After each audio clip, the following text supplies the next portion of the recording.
Hey everyone, welcome back. In this video, I'll be showing you guys how to fix the Airbnb app not opening. First, go ahead and check your internet connection and make sure that it is still working properly.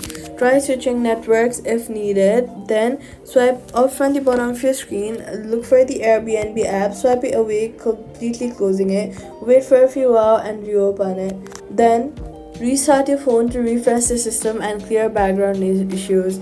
Next, head over to your App Store or your Play Store, search for Airbnb, and make sure that the app is updated to the latest version from the App Stores. Outdated versions may fail to open properly. Now, if the issue proceeds, go ahead and uninstall and reinstall the app to remove any corrupted files. If it still does not open, the issue may be from the Airbnb server, so wait while trying again.